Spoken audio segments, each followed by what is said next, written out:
You're listening to the Loving Your Own Soul podcast, and I'm your host, Britt Olson. Guided by my own intuition, my intention is to deliver genuine conversations centered around health and wellness, spirituality, self-expression, and culture. In this space, I will provide you with real-life stories, theories, and inspiring perspectives to help you uncover and tap into your own true potential. I'm so grateful you've chosen to tune in with me on this mindful exploration to living a more fluid life through a deeper connection to the soul. Now let's dive into today's journey. Hello, my loves. I am so grateful to have you tuning in here with me today. If you are new around here, I'm Britt Olson, your podcast host and holistic wellness coach, here for the purpose of guiding you to tap into your true potential.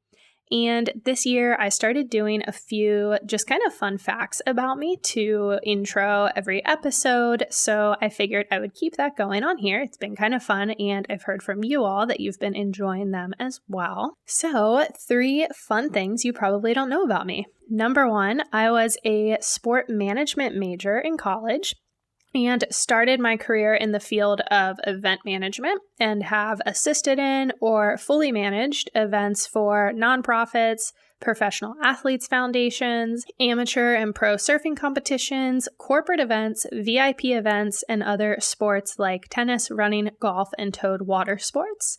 So I am definitely a natural born leader, Aries sun, and I love seeing projects out from start to finish. That was a very masculine energy time in my life, and I've been really tapping into the divine feminine, which I feel so connected to. So yeah, more on that later.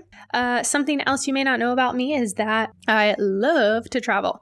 Thus far in my lifetime, I have traveled throughout Europe, the Caribbean, Canada, parts of Central and South America, and Asia, and I have visited 30 of the 50 US states. Travel is ingrained in my DNA, and it is not something that I so much as feel entitled to, but rather something my soul must experience and be free to experience in this lifetime. For me, spending money on experiences far surpasses any material item in the world. That is just my value there. And I also just really find travel to be so healthy for us on both individual levels and as just kind of a collective awareness. Getting outside your comfort zone and understanding the world, other cultures, or even other cities and states is crucial to developing a conscious awareness, in my opinion. Let's see. Last one. I have 2 younger brothers who are twins and are incredible individuals. While one is a brainiac genius of a software engineer, the other one actually has special needs. So use of the R word is completely out of my vocabulary, and I believe it should be out of most individuals' vocabularies. However, just having a special needs brother has truly opened my eyes to living life to its fullest, holding compassion for others, and making the best use of our working minds and bodies. For not everyone is as privileged to have those simple gifts we so easily take for granted on a daily basis. And I love being an older sister to 2 wonderful younger brothers who have honestly just taught me probably so much more than they really understand. So just lots of gratitude right now. So much to be thankful for. And speaking of holding thanks, I am over the moon excited to host my very first published author on the podcast. This was a goal of mine when I started the show, and to have Miss Vaneeta here joining us in this episode as my first author just feels so aligned. So joining us here today is Vaneeta Kaur. Not only is she a published author, but she is also my first British guest to be featured as well. And gosh, in this episode today, it really we display so much truth and vulnerability and honesty. And Vaneeta just paints such a wonderful picture as to the power of leaning into your gifts when you feel them, even if you don't understand them at the time, but likely they are there for a reason. And it can be so hard when we get those little messages, little inklings as to what our gifts are. However, trust the process and know that later on it will likely make so much sense. So when you get a nudge for something that comes naturally, or you might be good at it, definitely follow it. And if you need some inspiration or a vision holder, Vaneeta can certainly serve that purpose for you, because she is just such a special soul and such a wonderful artist and author, which, speaking of, so in this episode, we are going to be talking about her current published book. She's actually has a couple more that will be coming out here soon, which is very exciting. But Broken Branches is the name of her book, which I had the pleasure of reading before we spoke. And wow, it is such a good book. I really encourage everyone to read it. My husband can attest to that, because as I was reading it, I was like, holy shit, everyone needs to read this book. It is so good. So Broken Branches is a fictional contemporary romance novel that equally falls under the category of self-help, because in the journey, the characters and their stories and experiences also give off so many just underlying messages about men's mental health, male-female taboos, relationships, addictions, and really just finding the permission to feel one's feelings. It is truly such an incredible piece of work in which Vaneeta and we will talk all about the book and her upcoming novels, her characters, etc., all throughout this episode, obviously without giving too much away, of course, because you guys have to read this book. It's so good. Definitely check out the show notes where you can connect with Vaneeta or even pick up your own copy of Broken Branches. Highly, highly recommend, especially for me as someone who reads so many self-help books and memoirs, because I love them. However, it was so refreshing to read a fictional novel for once and kind of opened up just kind of a different window of my own creativity and something that I haven't been leaning into. So I'm definitely going to be reading more fictional books coming up. I forgot how much I love them. However, this one just also had such like an underlying, emotional cleansing effect. It was fabulous. So without further ado, let's go ahead and jump into today's episode with Miss Vaneeta. Vaneeta, welcome to the Loving Your Own Soul podcast. I am so honored to have you joining us here. Thank you so much. Thank you for having me. I've been really excited to do this podcast in particular. And I think it's because we have a lot in common, like from reading your posts and from our previous chat, I just felt like we had a lot in common. So I've genuinely just been looking forward to just recording this one with you. Yeah, of course. Likewise, I've been so excited myself. And so I'm located in Florida. You're joining us all the way across the Atlantic over in England. Yeah, we were just talking before we got started kind of with the excitement for 2021 and everything, but how are you doing right now? I'm genuinely doing okay, like just wellness wise, I'm doing generally okay. Like we've had an interesting 2020, and I think a lot of us have been in retreat, lockdown. So I think a lot of people are generally struggling for the winter, because we've had like a very indoor 2020 and everyone's just like ready to get out for December now. But for me, weirdly enough, I'm okay. Like I'm doing good. I like autumn and winter. They're my favorite seasons. Mm-hmm. So I've been generally good. I've just been enjoying the winter, embracing it all, doing a lot of self-reflection, looking at myself. And I feel like we're going into new beginnings. And I'm really excited. So yeah. Yeah, absolutely. I couldn't agree more. I love how you said new beginnings. There's just such a lovely energy around that phrase. So I love it. But you said you've been doing a lot of self-reflecting. And for those who are maybe new to the podcast or new to you and your story, you are a published author, which I'm so excited to get into, but then also an emotional wellness advocate. And I know that title kind of correlates in with your writing and everything, but I would love to know just how you kind of got into the line of work and just kind of share with our listeners a little bit about your story. So I was born with a condition that has stayed with me my entire life. I spent the first few years of my life in hospital, and I started writing at the age of 7 as an emotional outlet. I didn't have a clue what I was doing at the time. I just kept writing different things. I would write notes to my doctors, notes to my parents, notes to anyone that was helping me, little thank you notes and little letters. And that, for me at the time, I didn't recognize it, but it was just an outlet for me to keep expressing myself. And then by the age of 9-10 years old, I had my mum noticed that I was experiencing depression. A lot of different reasons for the depression. And then yeah, my mum tried to find me some healers. She tried to find me people to help me. Nothing really helped. Nothing helped. But for some reason, I never stopped writing. I would just write and write and write. And then more over time, I was writing stories and things like that. My writings became more personal. And then by the time I was about 17 years old, so going towards the mental health aspect, by the time I was 17 years old, I was a very angry child. I'm not going to lie. I was a very angry child. And writing was what supported me. And then by the time I was 20, 21, I pushed everything away. Like I'd seen so many counselors, so many therapists. By the time I was 20, 21, I just pushed everything away, and I went through the rebellious stage, and I was just like, everyone get lost and get out my face type of thing. And then by the time, I think I was 27, sorry, it seems so long ago now.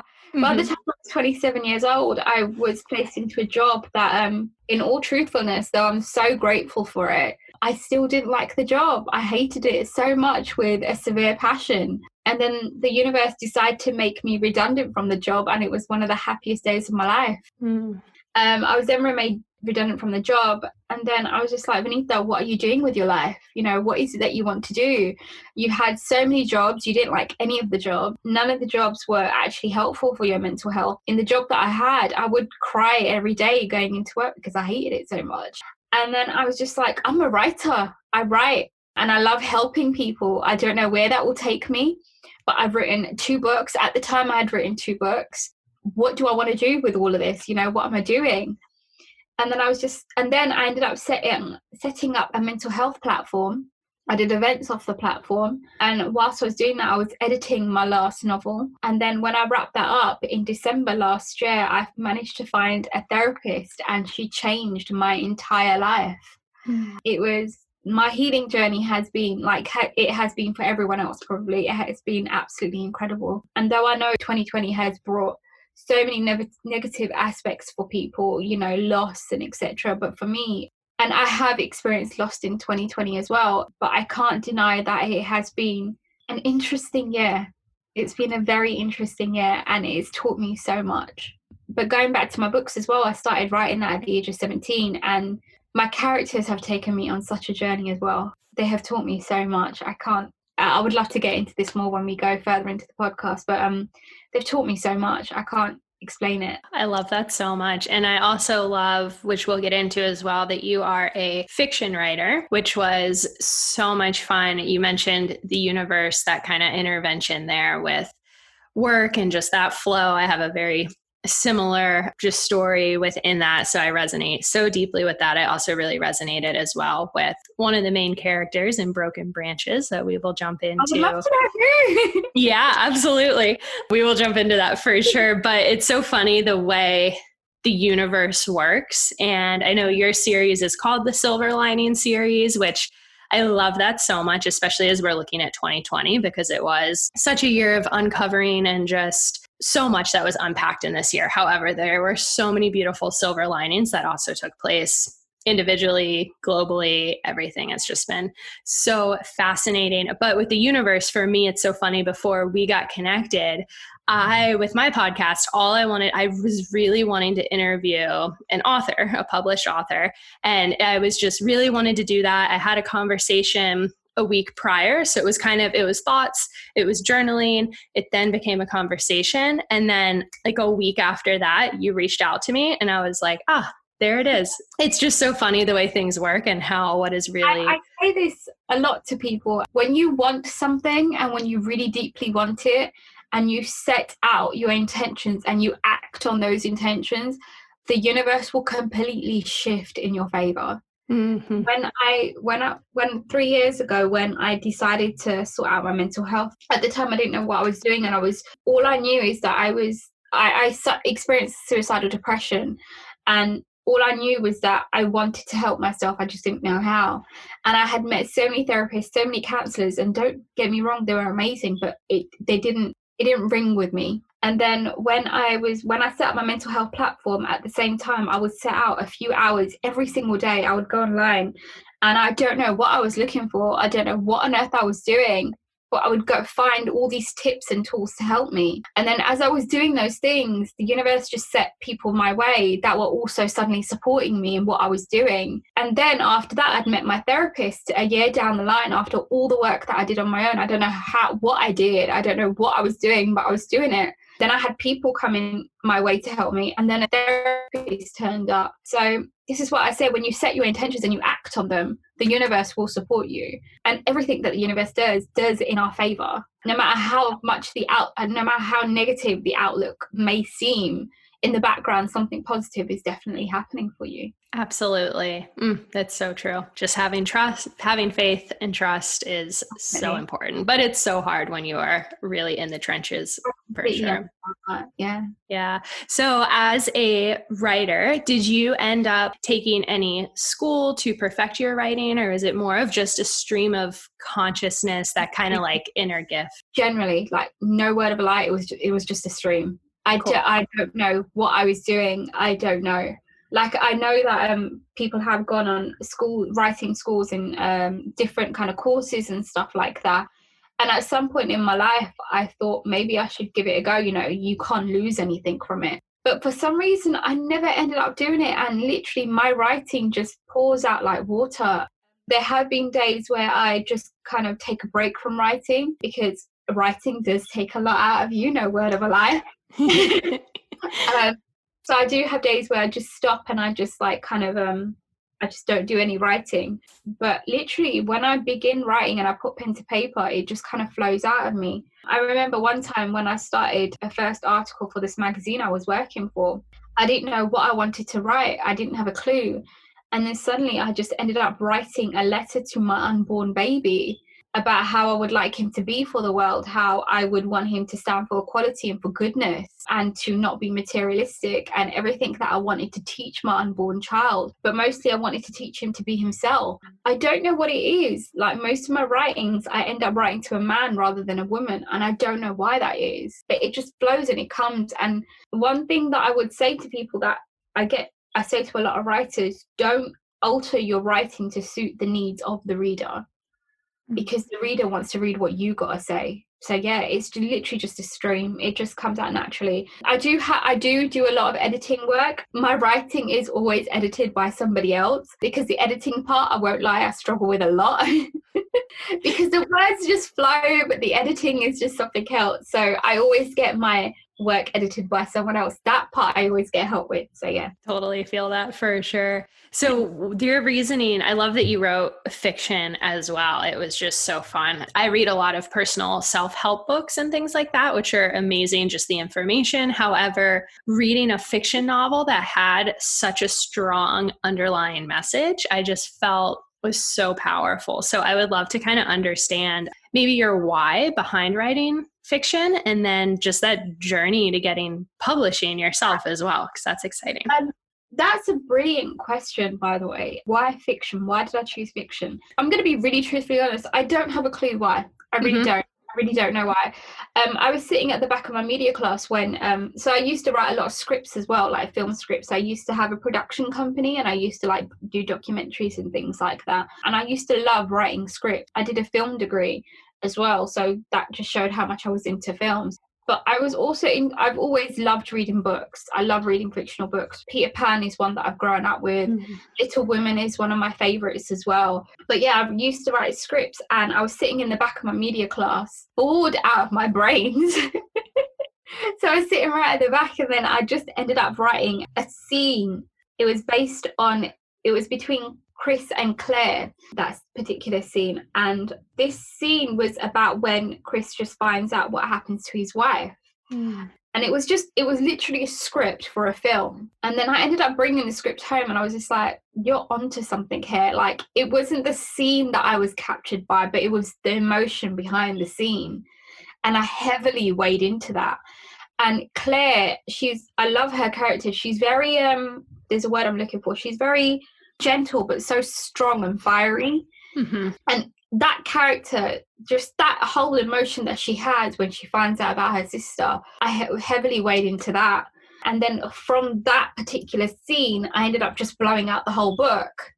Wow. And though that scene, it never gets I cut it out of the book, actually, that particular scene, because that scene wasn't strong. It was the emotion behind that scene that I really liked. And that kind of just blew out the whole book. I probably swayed towards fiction because I read a lot of fiction books. I'm a bookaholic.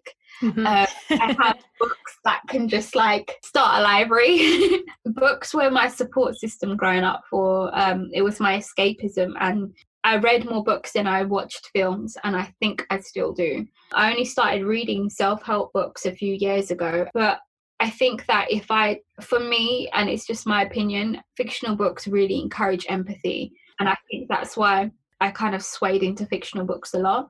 Mm-hmm. I'm very happy with the books that I read, but yeah, I think that's why I ended up swaying towards fiction. And I know for a fact as well is that I think that I'm glad I wrote in fiction, because I think people end up relating to the characters a little bit more with fictional books. So yeah.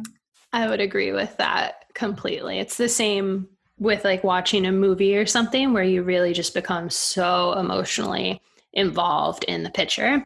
I feel like with fiction as well, just with the characters, you really just start just getting engulfed in their life. Exactly. Yeah. And I know I felt that with Little Women, because though the characters are not from the same background as me or anything like that, it's their underlying themes that I relate to so much. Mm-hmm. And Beth in Little Women, did I write so many stories about her character. And I want to publish them, but I'm not quite sure about the copyright of publishing those stories. Yeah. So in the future, I'm looking forward to that. But she was such a supportive character to me whilst I was growing up. I just loved her empathy, her compassion, her kindness, and just her gentle nature. And yeah, I loved her character, and I wanted more of her in the world. So yeah. That's so cool. I had a really strong affection for Beth as well in Little Women. So I love that connection. Wow. Yeah, it would be interesting. The person that has said that to me ever, by the way. That's so funny. I was just thinking I would be curious as to, those who are a little more sensitive and empathetic, if others have a strong connection with her. Yeah, that's so cool. I love that. Little Women is such an incredible story.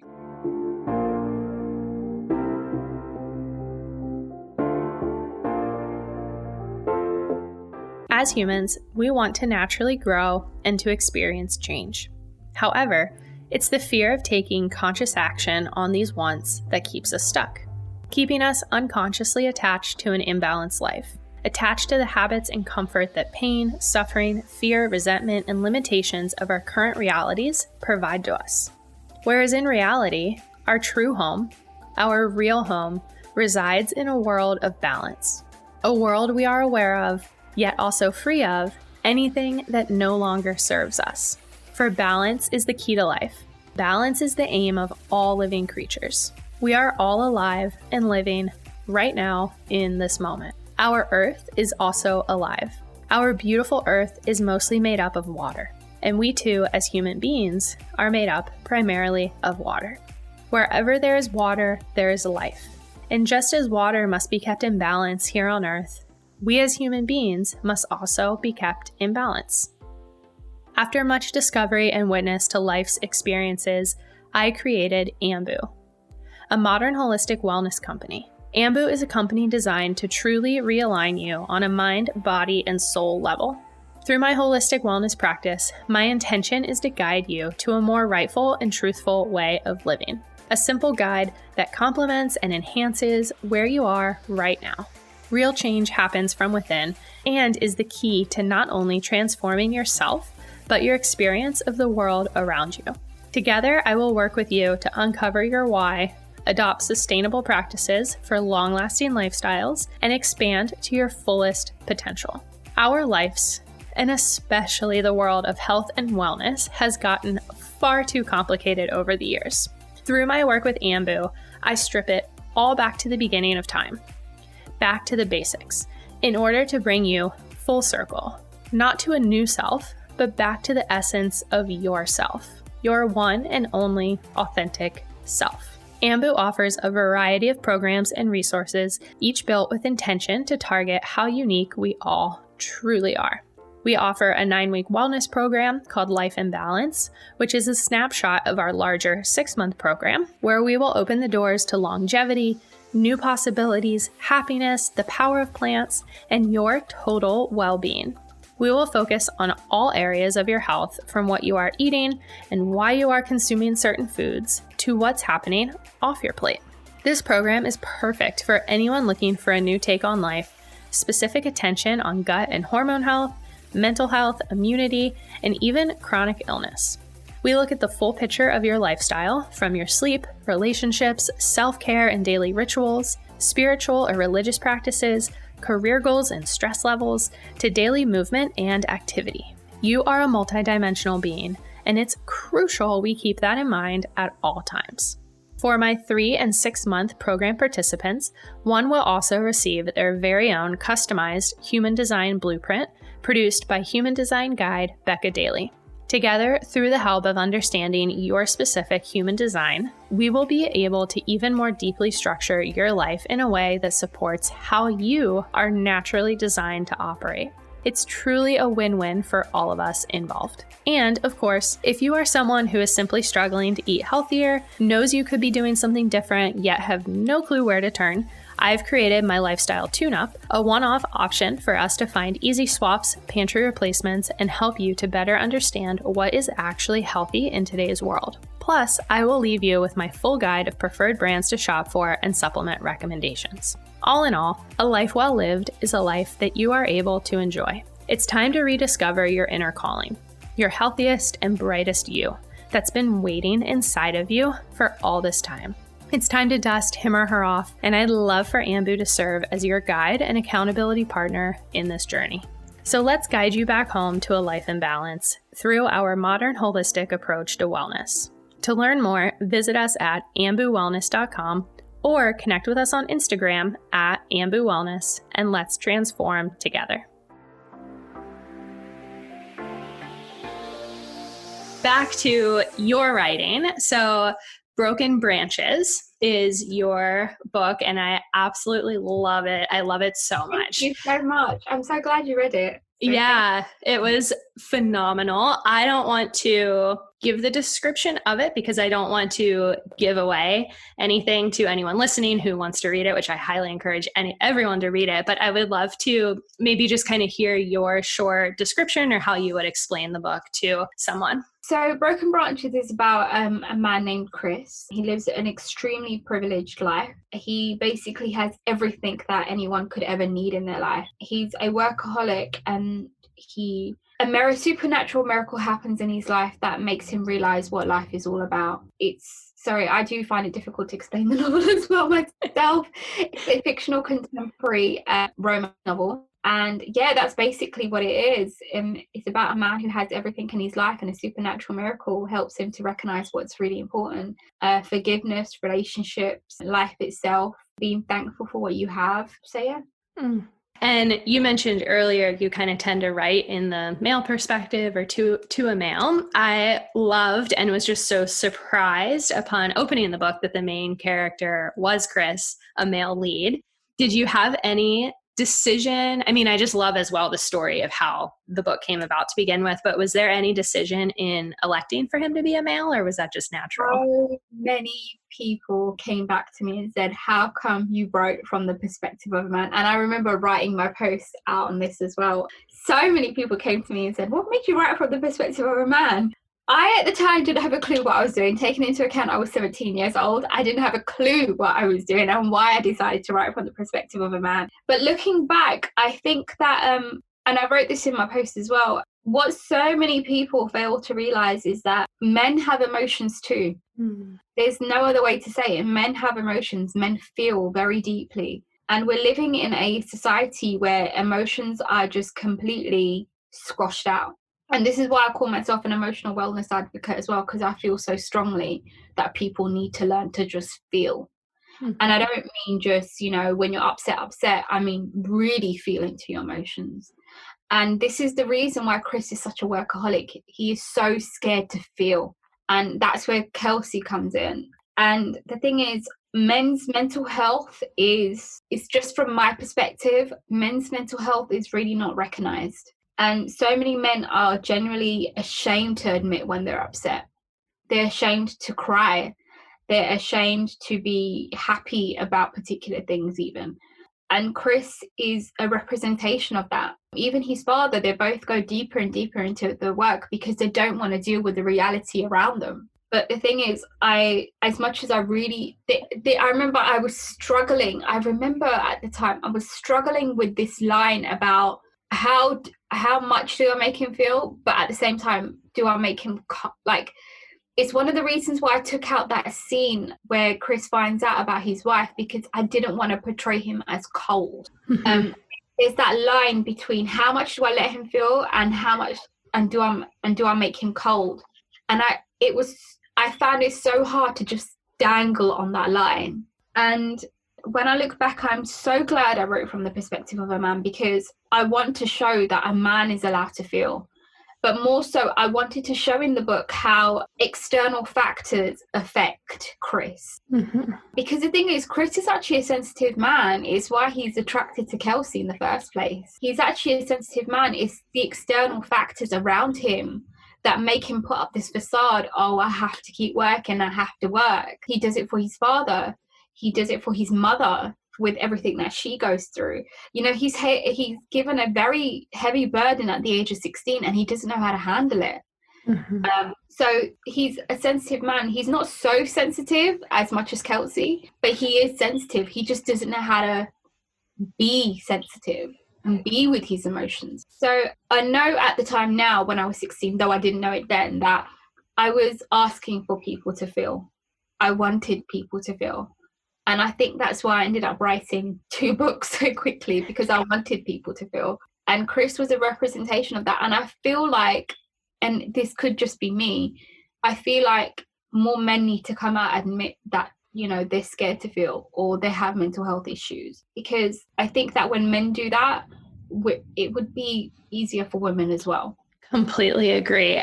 I love that, where you just landed there, because as you were speaking and as I was reading the book at the same time, I was feeling it helped open me, in that for me, intuitively, I've always felt like I know that men have feelings. I know that they feel things. However, they put up such a facade. It's easy to almost forget that they do have feelings because they make it so known that they don't. So I love that in the book, it really opened up just such a beautiful viewpoint into how they feel. And then as a woman, being able to see that and being able to really understand like the writing on the wall and what's going on underneath of the hard surface and what's really taking place under that. So I thought it was amazing. And I loved the male character. As soon as I started reading, I was like, oh my gosh, this is so fun. And then I think I was only like 10 or 11 pages in maybe. And my husband was with me. He was reading a different book at the time. And I was like, oh my gosh, you have to read this book, which he hasn't read it yet, but I know he will when the time is right. Because I think for a male, it also helps just to really soften it and understanding that, hey, it's okay. And here's just such a viewpoint of life, and kind of like looking at it as like an outside perspective. You're not being told what to do. You're just seeing someone else, what they're going through. It was so cool. I loved it. And then also just with Kelsey and the symbolism, and you talked about all the external factors that kind of landed him where he was and kind of became almost like the cause of his decisions in a way, but it's just so symbolic to, as humans, and especially where we sit right now in our modern era, we're so focused on external gratification that we often remove that internal gratification. And I've been there before, especially from like a workaholic standpoint. It was actually the beginning of my Saturn return, and I just went through a very interesting, it was a few years in the making, but it was a really trying year and a half. And in reading Broken Branches, I, as a female, really resonated with Chris as well. And it was like, wow, I'm so grateful for the experiences I had, so grateful for therapy and just an awareness and a higher power working with me and really pushing me outside of that and not going down that road. So on a personal level, it just hit so many emotions. I'm so glad to hear that. Yeah. Thank you so much. A lot of the messages that I received about the book, when people were saying that this was an emotional, there was this one word that was used. Someone said the emotional cleansing for them. And some people even said that it was like a self-help book, but in a fictional novel. I was just like shocked with some of the messages that I was receiving. The thing is, like, At the time, I didn't know what I was doing. Again, I say it again, I didn't know what I was doing at the age of 17. And I was scared that when I published the book, I was scared that, because the thing is, I've grown up a lot and I've changed a lot since writing the book. And I don't feel like I'm the same person. But with the messages that I was receiving, I was just like, yes, I'm so glad that I'm getting this, because it aligns with what I want to send out. It aligns with the person that I want to be and the person I am. So you don't know how much it means to have you say that. So thank you so much.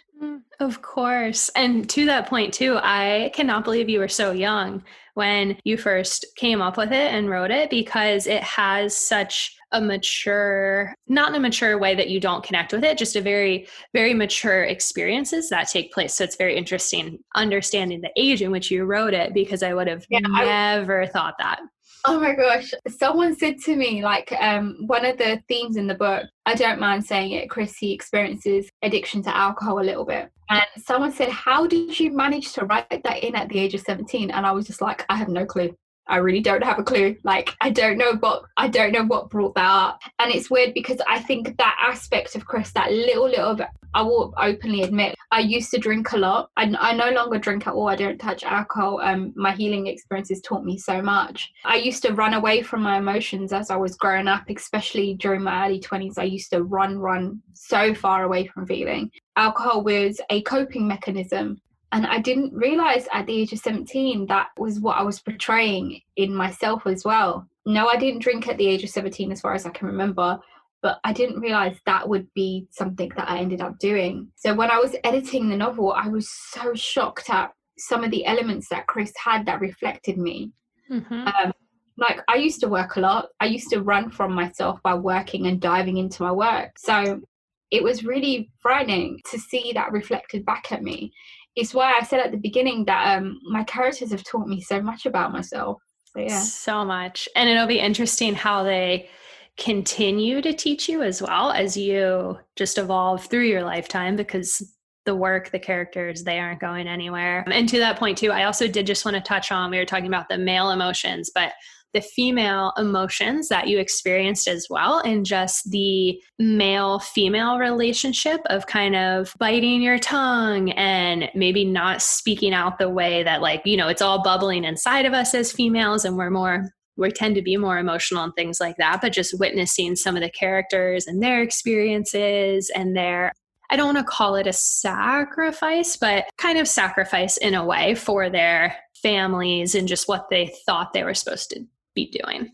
I'm assuming you're referring to Kelsey, right? Yes, Kelsey, and then Chris's mom, what we ended up learning about that as well. I thought that was very interesting. You very subtly highlighted on the female emotional scale as well, and just kind of the female role maybe in a more male-dominated family, and just the way, just kind of the politeness of females, where I feel like as females, we're kind of, you know, scared to speak our mind sometimes. Funnily enough, though, I didn't find that in Kelsey. Like, in terms, I think this is a taboo subject that we have, that people feel that they need to make sacrifices for their family. Yes. It's definitely a taboo subject, and I know that just in real life I struggle to communicate this with people as well. I think the thing is, I don't know if you noticed at the beginning of the book, Kelsey, she happily speaks out for Chris. So fiery. Yeah. And at the time, Chris and her, they're not family, they're just friends. So through that, I was very keen to show how females are progressive, as in their nature. Feminine energy, I'm just going to say feminine energy is very progressive. Feminine energy is all about compassion,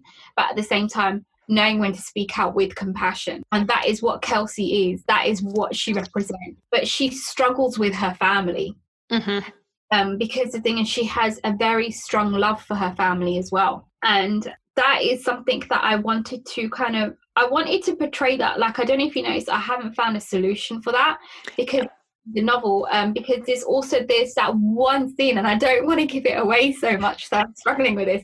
There's this one scene during the anniversary where they talk about Cinderella and things like that, and that was what I wanted to kind of portray, that Kelsey, though she is a fiery character, there's that kind of attachment that she has to her family that she needs to let go of. And I will say this generally in society as well, that yes, we love our families and we love them so deeply, but family wouldn't make you sacrifice who you are for them. What Kelsey struggles with in the book. Yes. I don't know if you noticed, but this is the second book I'm just going to shush for a second. Like, I'm just going to cut off there. But yeah, I'm just going to say that. But I was really keen to show how feminine energy is so important, compassion, kindness, but knowing when to stand up for yourself. And that is what Kelsey represents, and that is what Lauren represents. And we're going to see this more in the second book as well. Like, I'm so excited for people to read the second novel. Lauren, she's one of my favorite characters as well. And she's so driven. Lauren is so driven, but she doesn't do it at the expense of hurting herself or others. And that is one of the things that I love about her. And I actually finished Lauren's entire story before I had even finished the second novel. Wow. Yeah, I just loved her character, and I was so excited about her character. So, yeah. She was so fun. I loved just the little bit that you got to understand her and that progression as well. I intuitively picked up early on what I thought was taking place with her and on her personal side. So then once it did end up coming out, I was like, okay, but however, I'm very curious and I don't want to give it away, but for like when my husband reads it, a male, how quickly, if it's picked up on or if it comes as kind of a surprise, the way Chris, it was a surprise for him just as what was going on. But yes, I loved her character. It was so fun. With the taboo subject as well, we're going to see that play out with Lauren a little bit more in the second novel. Taboo and family, like we're going to see that a lot more in the second novel, and it's something that I've struggled to communicate with other people, especially coming from an Asian background. Like, we're very attached to our families, and I think it's all about boundary setting, and we're going to see that with Lauren in the second novel a little bit more, and I'm really excited for people to see how people will react to that. Cool. So the second novel, what is the time frame on that in terms of that getting published? Has been completely finished. It's absolutely done and dusted. I literally just have to publish the novel, and I'm hoping, like, this is just a very light intention, I'm hoping to publish it in May next year. The thing is, like I said, 2020 has taught me so much, and if it has taught me anything, it has taught me patience and that there's no rush in anything. It's why I've actually come off social media during winter as well, because winter is all about retreat and loving ourselves and just coming back home to ourselves. And I'm like, well, I'm going to do that. I'm going to do that, definitely. And so I'm going to kickstart back in January, and I'm hoping to publish for May, and I'm really, really excited. The second novel is very dear to me. Like, I can't say enough, because I was editing it throughout my whole healing journey. And the second novel, it has a lot of trigger warnings, and I'm going to send this out when I publish the book. It weighs very, very heavily on mental health, and it goes a lot deeper into mental health. And I struggled to edit the novel because I was experiencing so much whilst editing the novel. I had to get advice because I didn't know how to. It reflected a lot of my time when I was in my teenage years, a lot of my angry state, a lot of my sadness, and just, there's no other way to say it, there's a lot of my depression. I was struggling to edit it because I was scared to go back to those moments. And one of the therapists that helped me at the time for my writing, she just said, instead of taking away what you're portraying, because the thing is, I didn't want to cut out anything, because that is raw emotions, and that is, to me, like, I know when I read a book, that's what I want to read. I want to feel what people are feeling, because when you feel what people are feeling, it's a way of self-reflection. It's a way to recognize yourself as well. I did have to cut a lot out because I didn't want to trigger it too much, but I did keep a lot of it in, and I just didn't know how to edit that part. And my therapist just said at the time, instead of taking away what you're putting in, why don't you add yourself as you are now? That's exactly what I did. So I'm really excited for people to read this. And I know that if Broken Branches helped a lot of people, I'm really hoping that the second one will as well. It goes very heavily into mental health, and it's not, you see the sadness in it, but you see her grow as well. And you see her, we don't end on her healing, we end on her about to start literally getting ready into healing. I know I've very lightly reflected this in Claire in Broken Branches as well, where her sister triggers a lot for her. And this is where Chris comes in, because he has broken through understanding that he needs to feel and that he needs to acknowledge how he's feeling, and that kind of brings it out in Claire as well. So it's been amazing with these novels. I can't say enough. So yeah. Oh, it seems like it. I just love the creative process and how anyone creatively, just the different spins and processes that take place. It's just so fascinating. And just even with the different archetypes as well, I feel like a lot of us healers, to, speak broadly, who are acting and really putting a lot of action behind wanting to help people, have come from some form of that wounded healer archetype themselves, of really working through everything. But with your journey, and as it pertains to mental health and creating these books and then actually getting published and putting that out there, putting yourself out there, I mean, there's so much vulnerability that comes with that, especially knowing that you've had that. I mean, what was that like for you? I'm sure that was a new journey. I remember you actually asked as well, what was your publishing journey like? Sorry, I didn't answer that question before as well. I actually published Broken Branches when I was 19 years old. So I think I'd published it 2 years after I had finished writing the novel. I think that I was just so keen at the time to get the book out that I wanted people to read it. It didn't go very well at the time because I didn't have any experience. I was very, very young and I didn't have a clue what I was doing. But one thing I am glad about is that I took the courage to publish it at the time. And that experience in itself taught me so much, because when I took it away, I realized that this is okay. I just need to keep learning. And I learned from that as well. I was never scared about putting the book out, if you want the truth. I don't know why. I think I was more scared about how I would, if I'm to be really truthful, I was more scared about how I would react to people's reactions. Yeah.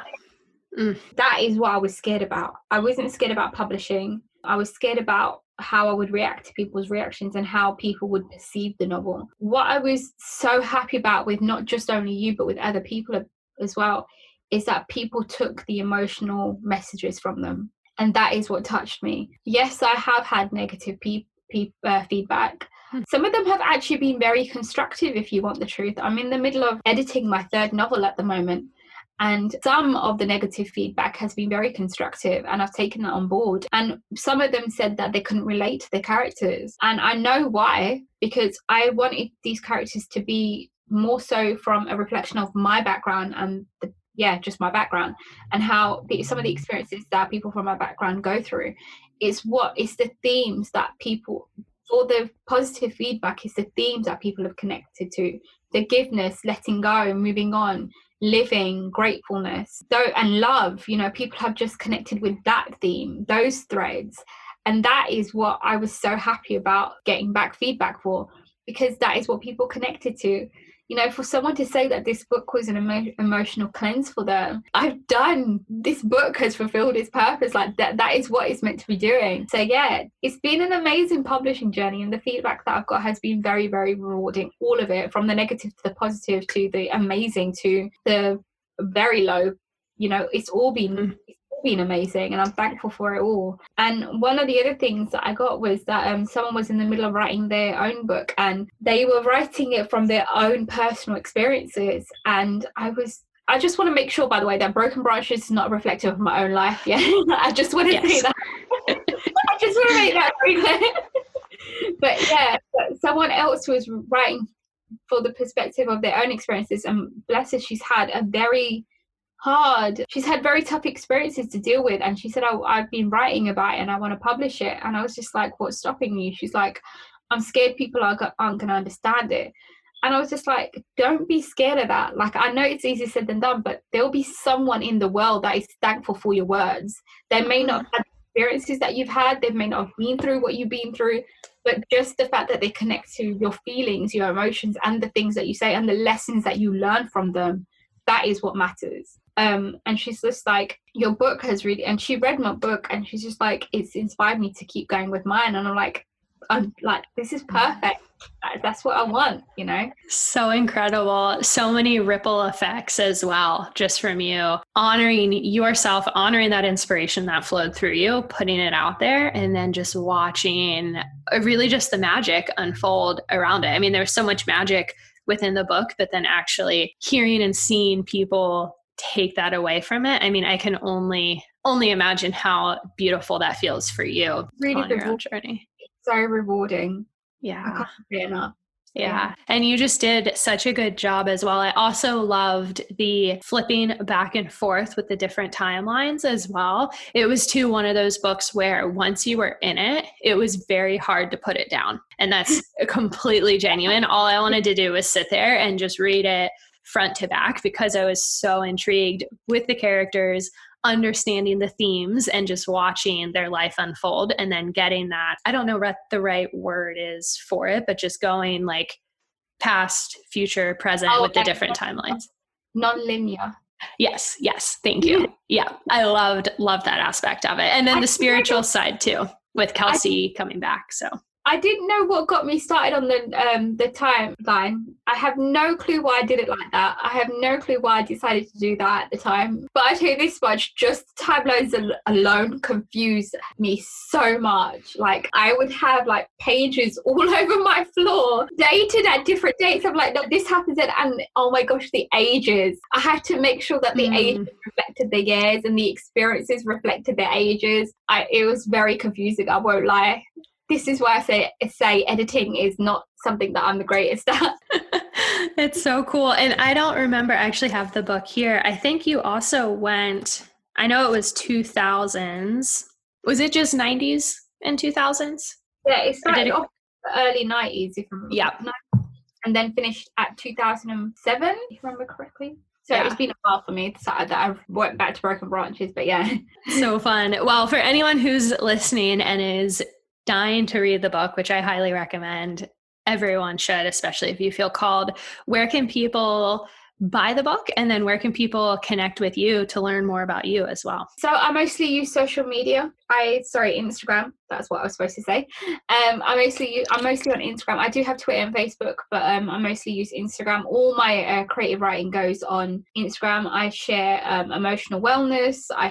I'm very strong about energies, feminine energy, and I talk about that a lot. I talk about my own experiences, and I talk about obviously Broken Branches and the Silver Lining series as a whole. So all of that is on Instagram at Miss Vaneeta Kaur, and all the links to buy the novel are in my bio, or they can head over to my website vaneetakaur.com, and it's available on Amazon if you just type in Broken Branches Vaneeta Kaur. Cool. Well, I am so excited to obviously continue following your journey and connecting with you because I just so honor and respect you. It's been so fun getting to know you, but then also to continue the story and read the next novel to come out. Will it be a 3-part series or do you see it growing? Silver Lining series is a 2-book series. Okay. And then I have a standalone novel that I'm currently in the middle of editing as well. That's the 3rd one. Got it. Yeah. Cool. Amazing. Well, one thing I love to do with all of my episodes is wrap up with just some fun, on the spot, loving your own soul questions. Yeah, just so everyone can get to know you a little bit better. But earlier you mentioned how much you love to read. What did you call yourself? A bookaholic. I love that term, by the way. I don't want to say what is your favorite book, but maybe what is one of the most interesting books you've read as of recently? So I just finished reading The Women Who Run with Wolves by Clarissa. I can't say her last name. Clarissa Pink something. I'm sorry. But yeah, she's amazing. The book is basically about just owning your wild feminine energy and how we can use intuition in our lives. It's been a great read. It's really, I can't pinpoint it, but it's made me recognize myself even more, I think is what I would say. So yeah, I would definitely, for anyone that wants to connect with their wild feminine energy, I would definitely recommend going to read that. Cool. I've heard a lot about that book. I have not picked it up yet myself. I would definitely go for it. Yeah, amazing.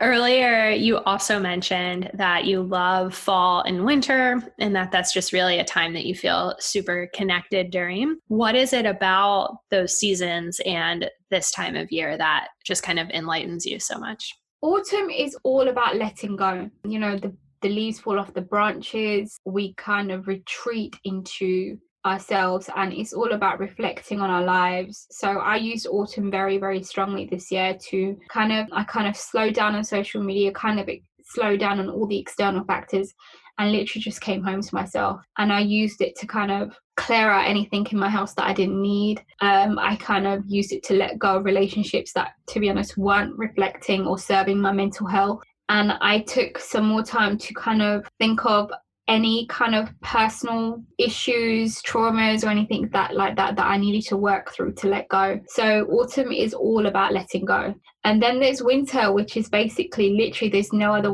word to say it. The branches go strip bare. There's nothing left on them. And that is what happens to us. Internally, we literally strip down everything before we go into spring. And just generally, externally, I just love cozying up to a blanket as well and just sitting and writing and reading. That was beautiful. I love that.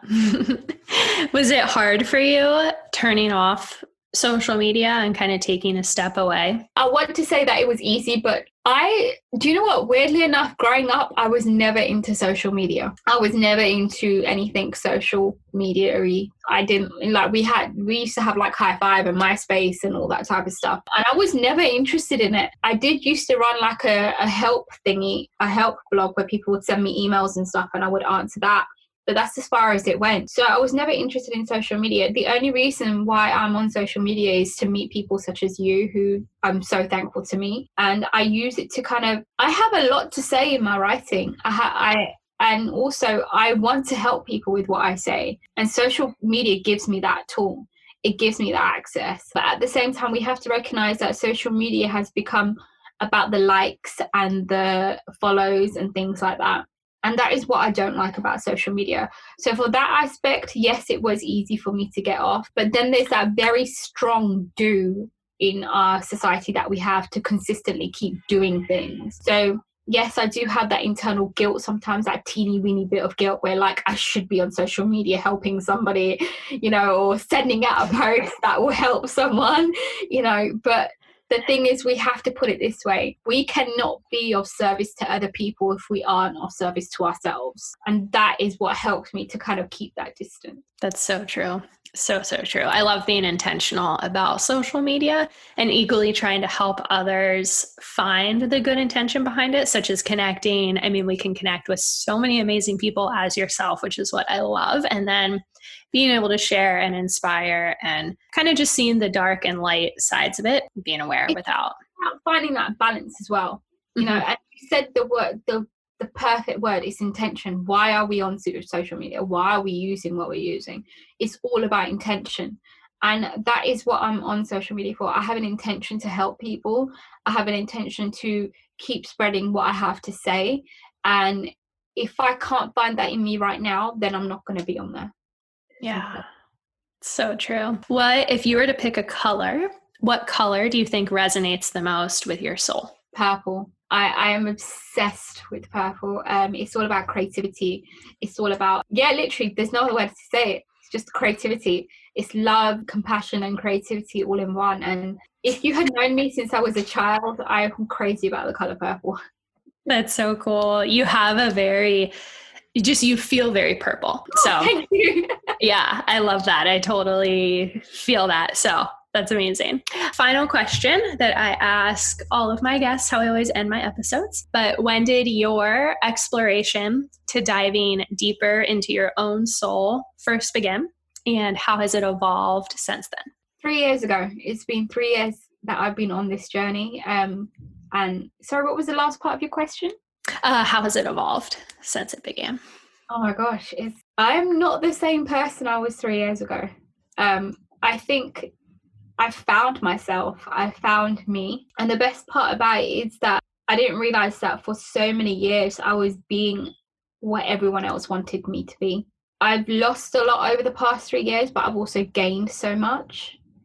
And to be honest, the gain has been finding me. And that has been the most beautiful experience ever. Just connecting with myself and understanding myself and recognizing that, the weird thing is that as a teenager, it's like I said, I was such an angry child. And it's weird to find now that I'm full of love and all I want to do is just spread that love. And I'm going to keep doing that. Oh, that's beautiful. I love that so much symbolism. Well, Vaneeta, thank you so much for joining us. I'm just so honored to share space with you on the podcast, but then also get to know you personally and to have read your work. And I just can't wait to continue following you personally, but then also continue with your characters and everything that you bring to the table. So inspiring. for having me. Like, this has been, I think this has got to be one of the best recordings that I've done and one of the best chats that I've had. You have a very beautiful soul. Keep shining that. So thank you for having me. So incredible. What a fun conversation that was. Do go check out Vaneeta and her books. I can say from experience, they will provide so much support to you. Vaneeta is truly such a talented artist, and I just cannot wait to continue to follow her journey. And I will definitely be getting her second book as it comes out this coming May. So very, very excited for her. So honored to have hosted her. And something else I actually realized upon re-listening to our conversation is that this is episode 33. And 33 is a really powerful angel number in numerology. If you are not familiar, 3 is also considered a master number. But if you are not familiar about 33, I did make a couple notes for you because the number 33 and the meaning behind it is honestly so aligned with this episode and some of the themes I've also felt could just kind of playing out for this year ahead with all of us. Again, just such a fun synchronicity. But if you are not familiar, the number 33, when it comes to you, it is encouraging you to express courage, bravery, and to take risks. The angels want you to find your true passion and then follow it. The hidden meaning behind 33 is that it is time to step forward and express yourself. You will soon see positive results as your guardian angels are here to support you when you need them. Beautiful, right? I hope if you needed to hear that message today, that will support you.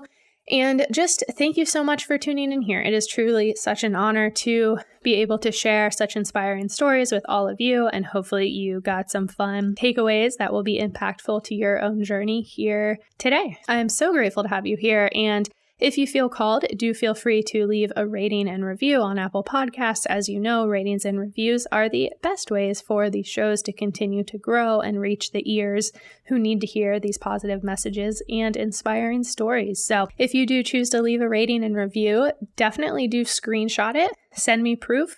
Send me a DM to Loving Your Own Soul on Instagram. And in exchange, I will send you a special gift. All you have to do is rate and review the podcast.